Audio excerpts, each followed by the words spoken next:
The year 1880, Aqua was still alive somehow, somewhere, was to prove to be the most retentive and talented one in his never too long life. He was 10. His father had lingered in the West where the many-colored mountains acted upon Van as they had on all young Russians of genius. He could solve an Euler-type problem or learn by heart Pushkin's Headless Horseman poem in less than 20 minutes.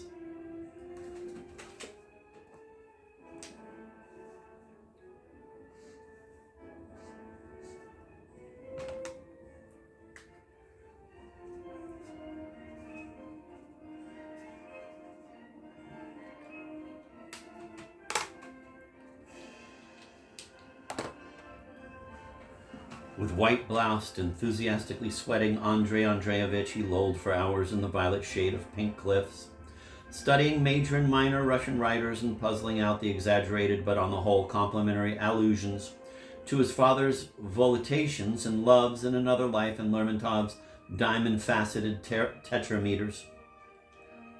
He struggled to keep back his tears while AAA blew his fat red nose when shown the peasant bare footprint of Tolstoy, preserved in the clay of a motor court in Utah where he had written the tale of Marat, the Navajo chieftain, a French general's bastard, shot by Cora Day in a swimming pool.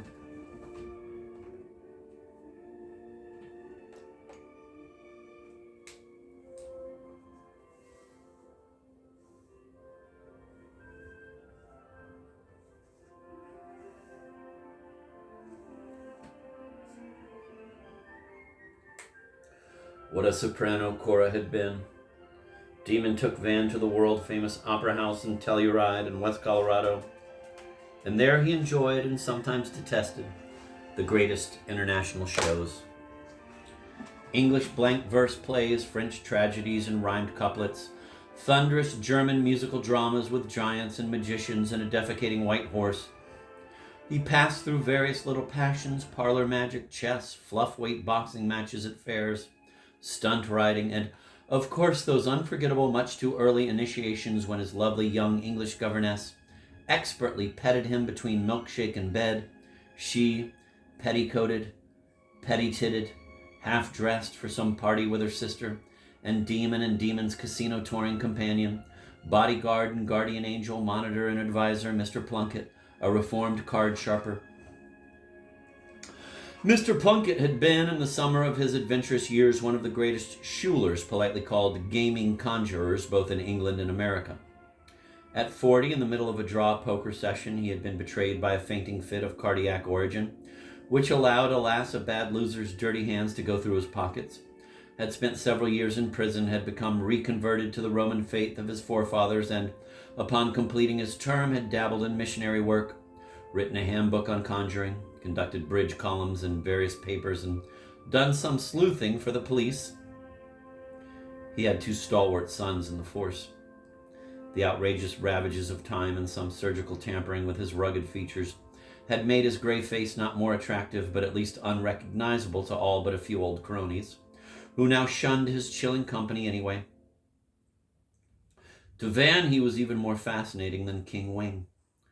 Gruff but kindly, Mr. Plunkett could not resist exploiting that fascination. We all like to be liked. By introducing Van to the tricks of an art now become pure and abstract and therefore genuine.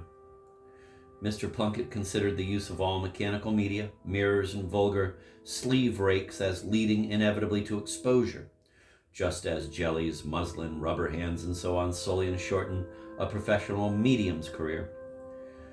He taught Van what to look for when suspecting the cheater with bright objects around him. Xmas tree or twinkler, as those amateurs, some of them respectable clubmen, are called by professionals. Mr. Plunkett believed only in sleight of hand. Secret pockets were useful, but could be turned inside out and against you. Most essential was the feel of a card, the delicacy of its palming and digitation, the false shuffle, deck sweeping, pack roofing, prefabrication of deals, and above all, a finger agility that practice could metamorphose into veritable vanishing acts, or conversely into the materialization of a joker or the transformation of 2 pairs into 4 kings. One absolute requisite, if using privately an additional deck, was memorizing discards when hands were not prearranged.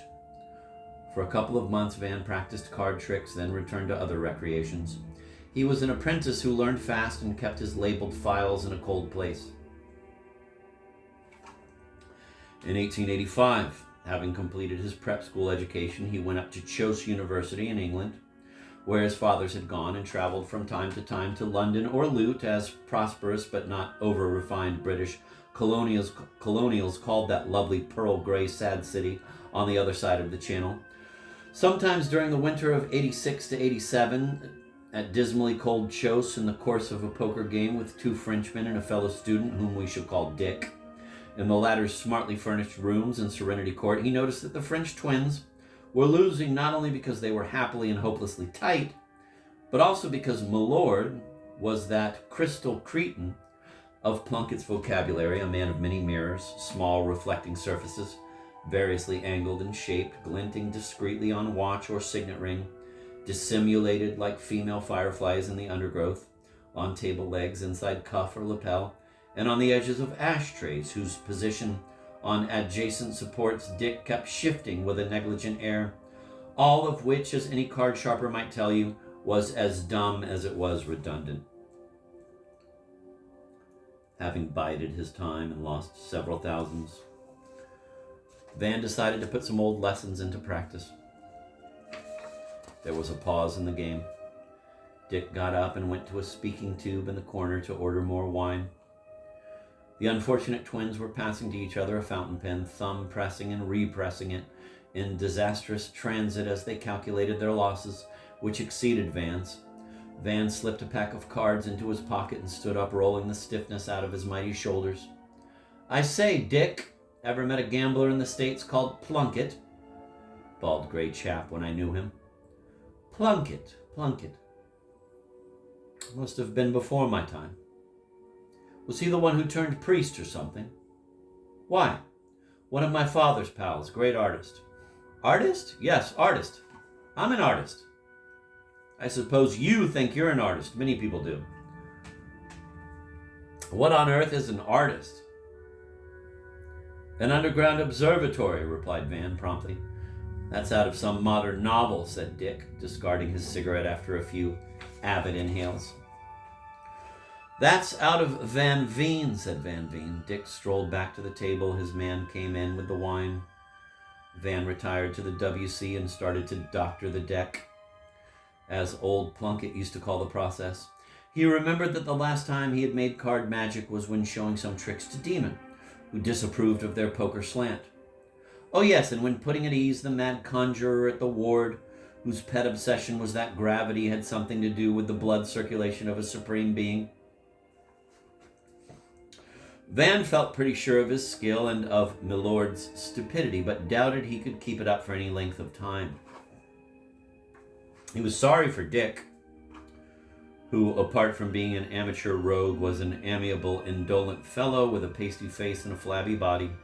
You could knock him down with a feather, and he frankly admitted that if his people kept refusing to pay his huge and trite debts, he would have to move to Australia to make new ones there and forge a few checks on the way. His now constatate avec plaisir, as he told his victims, that only a few £100 separated him from the shoreline of the minimal sum he needed to appease his most ruthless creditor, whereupon he went on fleecing poor Jean and Jacques with reckless haste, and then found himself with 3 honest aces dealt to him lovingly by Van, against Van's nimbly mustered 4 nines.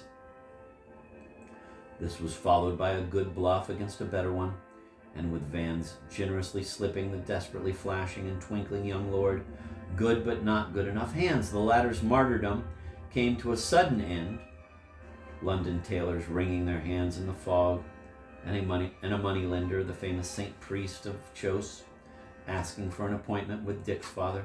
After the heaviest betting Van had yet seen, Jacques showed a forlorn couleur, as he called it in a dying man's whisper, and Dick surrendered with a straight flush to his tormentor's royal one. Van, who up to then had had no trouble whatever in concealing his delicate maneuvers from Dick's silly lens, now had the pleasure of seeing him glimpse the second joker palmed in his, Van's, hand as he swept up and clasped to his bosom the rainbow ivory. Plunkett was full of poetry. The twins put on their ties and coats and said they had to quit. "Same here, Dick," said Van. "Pity you had to rely on your crystal balls."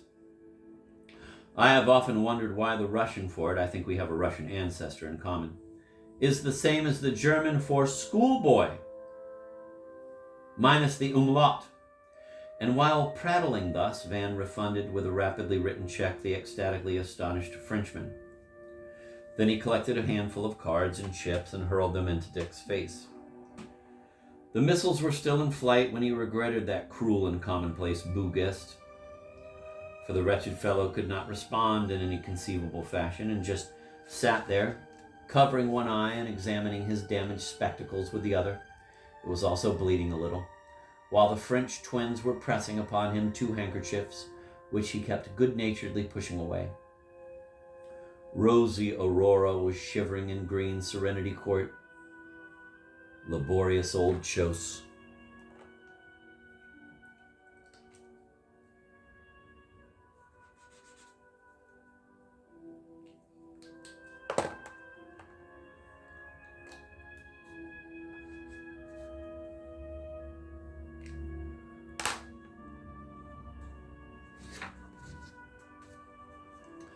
There should be a sign denoting applause. Artist note.